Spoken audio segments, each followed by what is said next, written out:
Now, on 105.9 FM and streaming worldwide on the WMAL app. O'Connor and Company.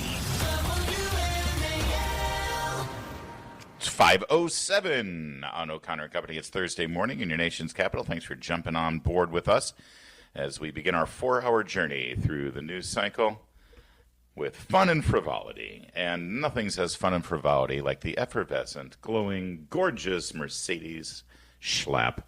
Good morning, Mercedes. I have like no makeup on my face, Larry. I look like a hot mess. Fabulous. But thank I you. like it when you don't wear makeup. Thank you. So can I tell you, like the natural look. I'm spending time with my mother because of the passing of my father, and we're going through some family business and stuff. And she's asking about the show, and I'm showing the pictures, and and because she doesn't listen to my show, and I show her a picture of Julie and of Patrice, and I show her a picture of you, and she goes, "Oh, she's very pretty. Tell her she wears a little too much makeup." And I love. But it's because you're on television, and it's right. just a picture of you on Newsmax. And I said she doesn't usually wear that much makeup. That's for definitely TV. Not. No, that's go natural. That's the way said. to do it. So now I got to. I'll take a wear picture too much of you makeup this morning. Too, so. I do wear too much makeup. I'm going to take a picture of you this morning without any makeup, so she can see how naturally gorgeous. I will. I'm going to send a picture to do you. That. Coming up at 6:35, Mark Morano of Climate Depot. Huge announcements from EPA Chief Lee Zeldin yesterday about some new regulations that are going away. Old regulations that are going away, I should say. 7:05, we're going to talk to Michael Glassner. He was the former chief operating officer of the Trump campaign, and we're going to talk about these tariffs in Ukraine, other things going on. 7:35 brings us the Secretary of Veterans Affairs. This is our first cabinet secretary I think we've had in the new Trump administration. We love Doug Collins, doing a great job, and let's face it, taking care of our veterans is a very important job, and it means a lot to our program. We'll ask him about Fisher House. And then at 8:05, Steve Moore about tariffs, the economy. In fact, Mercedes, let's get right to the economy, because yesterday it was sort of the first big economic report of the Trump presidency, specifically having to do with inflation. And, I mean, that was fast. Inflation down for the first time in like 4 months. There was a major dip in the inflation rate. So, I thought it was going to take a little while for there to be some good economic benefits from these policies. Well, there's been an interesting phenomenon happening. You're reading the New York. I read the Wall Street Journal a lot. Usually I get my economic news from there, and there is a sense of stress and fear with what we're seeing with these tariffs, and so their whole narrative has become, Trump's going to lead us into a recession. The percentage is increasing in terms of moving us to a recession with these tariffs. It's causing uncertainty. The market's reacting erratically. It's been going down. And then all of a sudden, and President Trump made these comments on Fox Business about a potential recession. So that caused the market to obviously fluctuate.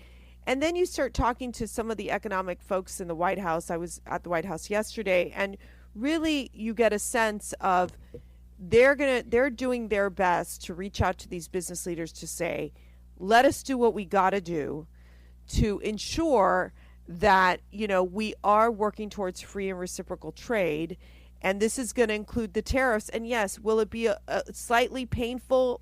It can be in the short term, but what we're seeing even in the short term right now in these 50 days are several consequences happening. One, companies are deciding, I'm going to move my production into America because I want to avoid the tariffs. And we've seen this with multiple companies like Honda, Hyundai, several others, international companies moving into the United States, their operations and their production.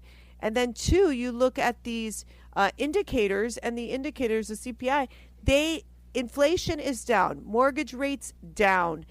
You're really starting to see the impact of what I think is the Trump economics, which is that of deregulation, that of promoting energy independence, that on being tough on China, that on figuring out how do we reduce our trade deficit. And so there's all these positive effects coming out, which I think surprised even the economists. Like, I don't think that they were even ready for what we saw in terms of the inflation going down, in terms of manufacturing jobs being created in the last report. And so there are some positive indicators coming out of what we're seeing of the Trump economy.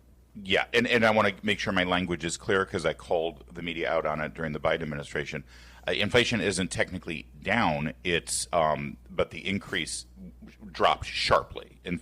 So in other words, inflation was up, but nowhere near at the levels and at the increase than we had seen. That's the actual correct terminology here. We didn't see any deflation here, but here's how CNN reported it yesterday. Finally, we have some good news on the economy and really the number one issue for many Americans, the cost of living. So we just learned that consumer prices in February increased by 2.8% year over year, 0.2% month over month. Both of these figures were a step in the right direction, and both were better than expected. So this is definitely very encouraging to see, because it's going to, I think, relieve some fears that inflation was perhaps re-accelerating, because this actually breaks a streak of 4 straight months where I think you could see it on the chart all the way to the right, where the inflation rate was going in the wrong direction, right? It was going higher and higher. Finally, we're seeing it dip. Yeah, and listen, this is part of the reason why we're going to have Michael Klassner at 7:05 talk about the impact on these tariffs and government spending and such, and at 8:05 Steve Moore, because you just properly framed it, I think, Mercedes, with regard to the Wall Street Journal and sort of serious economic observations, which is there is uncertainty right now. You know, Wall Street, it's funny, Wall Street every 4 years, people think Wall Street traders are Republicans or Democrats. No, they don't care about blue or red, they care about green. And whoever's in the presidency, whoever's in the White House, they just want to know what the rules are and how it's going to be for the next 4 years so they can figure out how to make money. Either way, they're going to figure out how to make money. And so there is uncertainty right now because Trump is talking, and his team, especially Secretary Lutnick, are talking about things that we haven't really experienced in our economy in terms of our foreign trade policies and tariffs in decades, like 7 decades. We haven't had a robust tariff network here that is being discussed. And what's going on with Canada? Why is it, what's our beef with Canada? Should we keep saying they're going to be our 51st state, or is it just a joke? What is really happening here? And that uncertainty is driving some concerns. But the fundamentals, if I can borrow from John McCain, the fundamentals of the economy are actually sound and getting better and better already. Partly, I think, because of the signal being sent by the White House that we're not going to waste money anymore. We're not going to print money to spend on nonsense the way that the Biden administration was doing. Hundreds of billions here for DEI training, hundreds of billions there for Iraqi Sesame Street. When you send that signal, that gives consumers confidence. And I think that that's part of why we're seeing some good news here. So we'll see. Listen, let me just say, in the same way that I say about your health, if you're taking advice from Larry and Mercedes every morning about your health, you're probably going to be dead by next week, all right? We're not experts on your health, and we're not experts on your I could be finance. an expert on your health. I don't know what you're talking about, Larry. Well, you do boss me around quite a bit. I am Are so you really maha, gonna eat it's that? scary. Are you really going to eat that? You should really eat something else. Yeah, I'm maha. Yeah. I'm a maha mama. For sure. We're not good with your finances either, but that's why we bring in experts who are. Steve Moore at 8:05 and Michael Klassner at 7:05. It's now 5:15. WMAL, making sense of the news, live. Sorry, it didn't sound like intro music. It sounded like we had another ad running. I'm not used to that. See, every time there's new music, I get distracted. I'm very much like a little puppy dog. What It's is like, this, squirrel, like the squirrel. hippie music? I'm not sure what's something? going on there. It doesn't sound like the vibe of our show. We'll take that out of the rotation. Mr. Sheldon, could we kill that one? Yeah. All right. So we mentioned yesterday that egg prices are down now, lower than they were before Trump took office. The egg price, because, the chicken genocide, we are recovering now from the slaughter of all of those chickens due to the avian flu that Biden ordered. And it raises the question, do you still dye Easter eggs in the Schlapp household? Is this a thing with your little munchkins like doing? Or do you just do the plastic they're not that shells? little anymore. We really kind of don't. I think we've done this a couple of, I think we probably stopped a year or two ago. But sometimes, it just depends. I think last Easter we might have done it just for fun, but with the egg prices going up, but now the egg prices are going down. They're thanks already to going Secretary of agriculture, Brooke Rollins, where they spent a lot of time investing like $1 billion in trying to figure out how do we deal with avian flu. And, they're just like, so it's like dismantle the bad in these agencies and focus on the crisis. And that's what I find this administration is doing very effectively. Yes, which is what they're there for. They're supposed to be there for. And everything else, just leave us alone because we'll take care of ourselves. Exactly. That said, as I mentioned, the tariff proposals and policies are going to be a bit of a shock to the system if they actually get implemented. And I feel like the Trump administration is talking, they have two messages on this. The first is, hey, we're just retaliating against countries who have been increasing tariffs on us, and it needs to be fair. And I think most Americans agree with that. It's like, listen, if Canada's, putting a 300% tariff on American dairy, then yes, screw them. We should put a tariff on some of their goods because it should balance out. We should have fair trade. Same thing with the EU and France and all these other places. Okay, that's fine. But then, out of the same breath, Trump will also say, but listen, a good tariff policy across the board could eventually reduce or eliminate the income tax, and our economy can be robust solely on these tariffs. And then people are like, wait a minute, you're going back to like President McKinley now or something. We haven't had that kind of policy here. And I'm not saying it's right or wrong. I'm just saying that it will be new and a shock to the system. And this was raised yesterday. The president, while meeting with the Prime Minister of Ireland, obviously fielded questions all over the place about everything and anything, including Rosie O'Donnell moving to Ireland. We'll get to that a little later. And here he is addressing some of the questions about our trade deficit with Ireland, a trade deficit with other EU nations, and how these tariffs might offset that, improve it, but there will be potentially initially some pain as our economy sort of reacts to this new paradigm. Here's cut to Trump yesterday in the Oval Office. We do have a massive deficit with Ireland because Ireland was very smart. They took our pharmaceutical companies away from presidents that didn't know what they were doing. And, it's too bad that happened. It's a tremendous job look, the Irish are smart. He has smart people. And you took our pharmaceutical companies and other companies, but, through taxation, and proper taxation, they made it very, very good for companies to move over there. And we had presidents and people that were involved in this that had no idea what they were doing, and they lost big segments of our economy. The European Union treats us very badly. They have for years. I saw that. I had it out with them in my first term. It did well, but we had to solve other problems, and we did. But European Union's been very tough, and it's our turn too. We get a turn at that also. But they have not been fair. They sue our companies and win massive amounts of money. They sued Apple, won $17 billion, and they use that for other reasons, I guess, or to run the European Union. So I'm not. So Mercedes, much of the concern here is that the philosophy is let's impose these tariffs. If it means that these imported goods end up costing more, okay, fine. The American consumer, at least knowing that. They don't, as Secretary Besson said, it's not a right for Americans to have cheap goods. All right, these are the realities of economics. And right now, if you're getting cheap stuff from China, it's actually an artificially cheap price because they're using slave labor and they're sort of offsetting the cost of their doing business because they're imposing tariffs on us. That's number one. But number two, Trump is betting that American businesses will forego manufacturing things overseas and then start manufacturing things here in America again, so that the American people will tolerate higher prices if it means that we're now manufacturing here, because that means more jobs and more money for everybody here. I get that. The problem is that's not an easy, quick turnaround. There's going to be, and Trump even has said it, there's going to be some months where we could see some downturn here as we revamp manufacturing here in America. So politically, how does the Trump administration maneuver this? Because Trump has already signaled, yeah, we might actually have some rough days as we move toward this new economy that he's envisioned. Yesterday at the White House, I got to speak with the trade representative, Jamison Greer, who is just brilliant.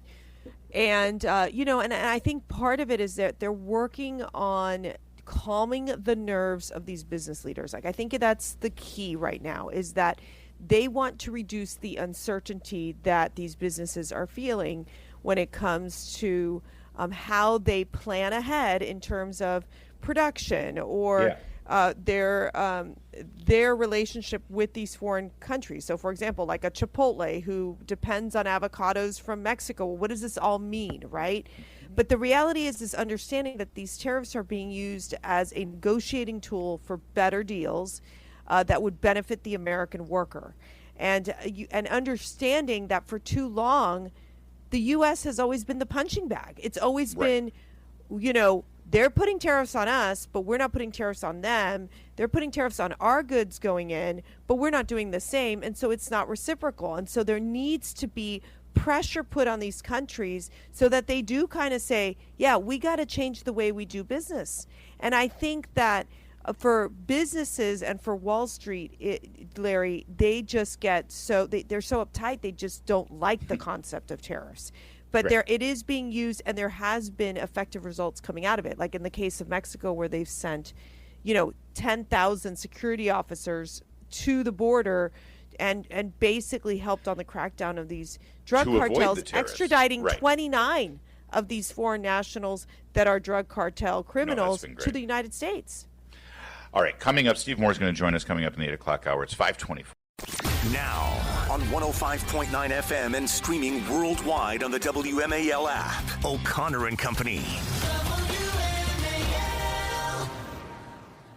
It's 5:37. Good morning. Thanks for tuning into O'Connor and Company. Coming up at 6:35, we're going to talk to Mark Morano of Climate Depot because there's some huge announcements coming out of EPA that could be a boon for development in this country and reduce the fraud and waste that we're seeing in agencies in the federal government. 7:05, Michael Glassner is going to talk about the tariffs coming up and where things stand with Ukraine. 7:35, Secretary Doug Collins of the Veterans Affairs, and then at 8:05, Steve Moore, Heritage Foundation economist. That's a great lineup, and it's made even greater with Mercedes Schlapp here this morning. Good morning, Mercy. Isn't this song from St. Elmo's Fire, Rob Lowe, or something like that? Yeah, we got a lot of... I feel very old. Later in the show is when the Miami Sound Machine shows up, because that's when Michael Shelton thinks that you need more of a sort of a pick-me-up. Oh, that's when we should have Miami Sound Machine the whole time, like Gloria Estefan. Let's just go. That and Celia Cruz. That would be great. What's up? What's going on?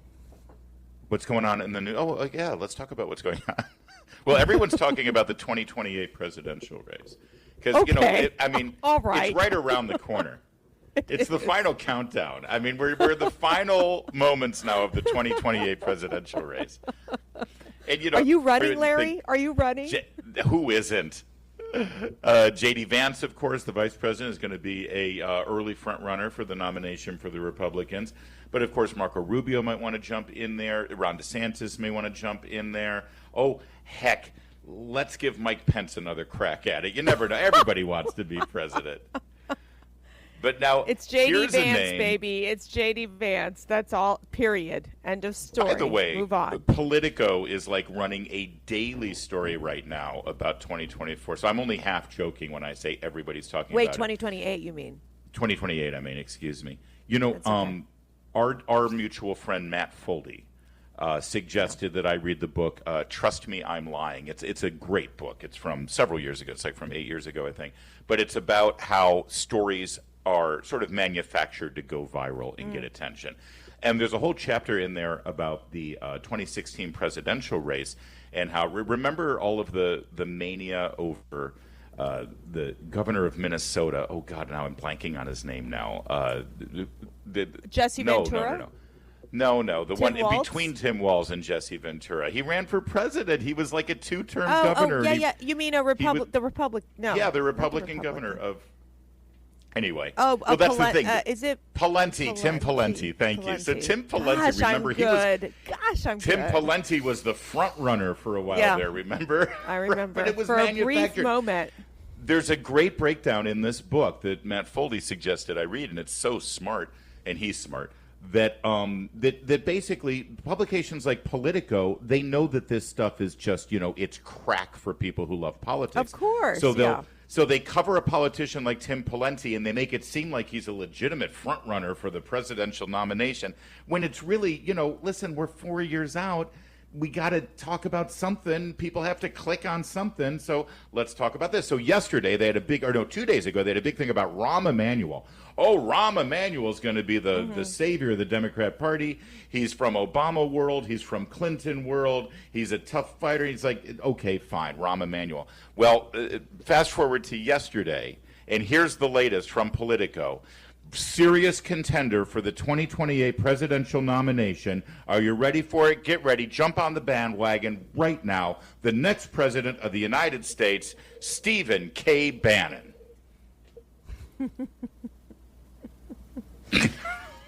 He has a huge following. Bannon has. Yes, let me tell he you does. something about Bannon. He has a very huge following. Because I've seen it. He definitely has this incredible following. Yes, he does. When we went to CPAC, and he's part of, he does a lot of work with us at CPAC. People came to CPAC because they listened to his show, and they said, well, and people came to CPAC because they listened to WMAL. I mean, this is the power. So this is a power that you all have on air to be able to say, listen, this is important. You need to be here.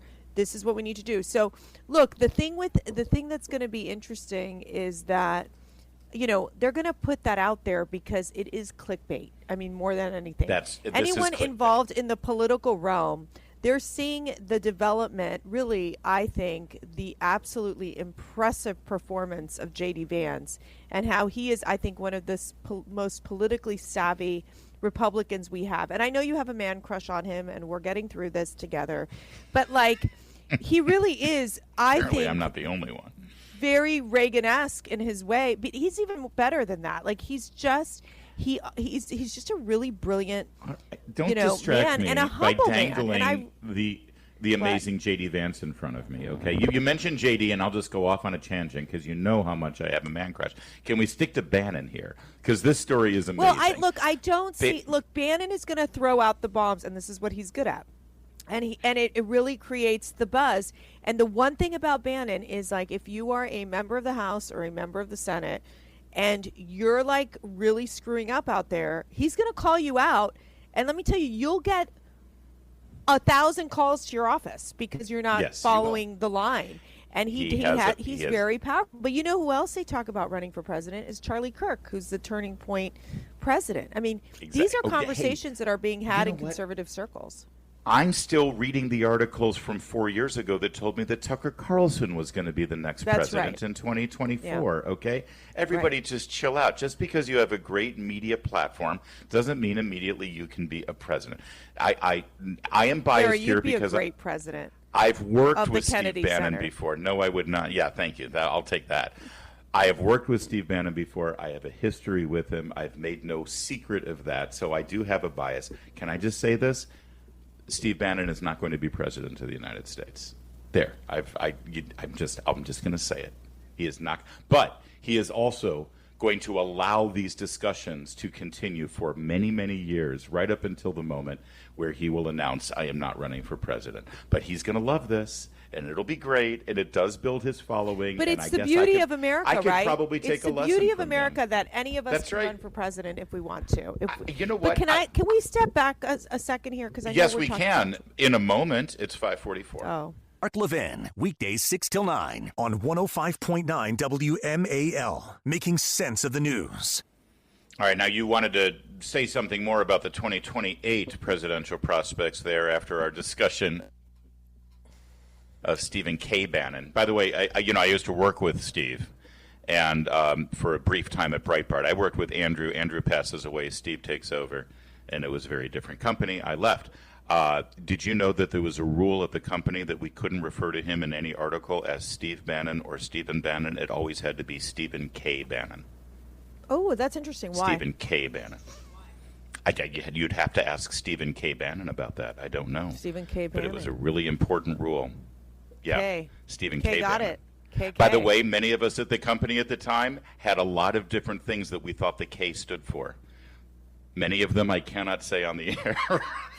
Anyway. KK. I love when my little Ava's always like, we'll be texting and she'll go, she's like, Mom, this, and she'll go, KK. Like, that's her big young thing that they do. Anyways, can I tell you, I really, what I'm focused on right now, just because I've had talks with several political strategists, many that I respect. This Virginia governor's race is making me very nervous. I will be honest with you. I am not seeing progress being made. We're looking at these numbers in terms of these Republican congressional races, the governor's race coming up this year, 2025. Not looking good, Larry. Oh no, we're in not it. We're looking in it good right at now. all. And I got to tell you, it's this the DOGE federal government component is having a huge impact in this area in terms of whether they will, these kind of more, center independent voters will support a Republican candidate. I mean, I really think that their alarm bells have to come out. It's going to be a challenge turn on right now in Virginia. Like we're not going to just lose. We're going to lose massively if there is not an emergency meeting happening right now to figure out if there's any way to see where Republicans are, where independents are, because we're going to lose these critical seats. I mean, it's going to go straight to the Democrats, not just the Assembly, but the Senate for the Republican and the governorship. nominee. You're right. Yep. So I don't want to move to 2028 and they need to figure out how to because get ahead of it. Yeah, I don't want to move to 2028 until we figure out Virginia. I think this is critical, and it's important conversations that we need to have right now. All right. Well, we will, but I still want to continue with our conversation because we wanted to pivot to J.D. Vance because he made some remarks yesterday from the vice president's residence, as you can see in our show rundown on the topic we were going to talk about.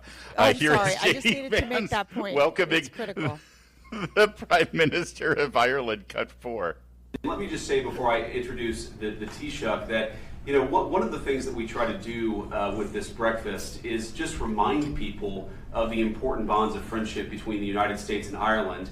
And I think it's a great opportunity to do that. It's also a really great opportunity for Usha to wear her pair of green pants. She's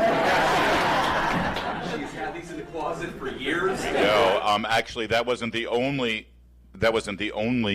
remark about wardrobe choices, because then pivot to the Oval Office when POTUS is meeting with the Prime Minister. I'm sorry, are we supposed to call him a Taoiseach? Is that the Gaelic word for a Prime Minister?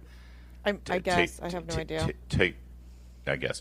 Anyway, Trump is talking to the media, talking to the Prime Minister, and then suddenly he looks down at J.D. Vance's socks, and it's like me when I get distracted on the air. Take a listen. I have to speak of inflation. I love these socks. What's with these socks? President Trump. I'm trying to stay focused, but I'm very impressed with the VP's. The VPs. I love that he calls Vance the VP. So these were white dress socks with green shamrocks on them, which were cool, but nothing compared to Sean Spicer's green shamrock pants that he wore. Pants. Forget about socks. The entire pants. Were you? I have seen those pants Irish before. Thing? I didn't get to see Sean yesterday. I was wondering where he was, but there was, probably like 200 people at the White House. But a really beautiful event. Everyone geared up in green. The Irish dancers were there. It was beautiful. And I got to tell you, like, watching the president, there's definitely been a change. Like, he is just so enjoying the moment, just taking it all in, always honing in on the message, on the economy and what we're doing. And he talked about the beauty of the Irish people, building the White House, building America. Just beautiful. Just absolutely a great speech. And, J.D. Vance has great songs. All right, so let's sum up. I still have a man crush on J.D. Vance. Let's sum up. I still have a man crush on J.D. Vance. Trump has a man crush on J.D. Vance's socks. You can guess what the K in Stephen K. Bannon stands for. And Mercy is very concerned about Republicans in Virginia this election. Yeah, it's 5:54. You wrapped it up beautifully. Great.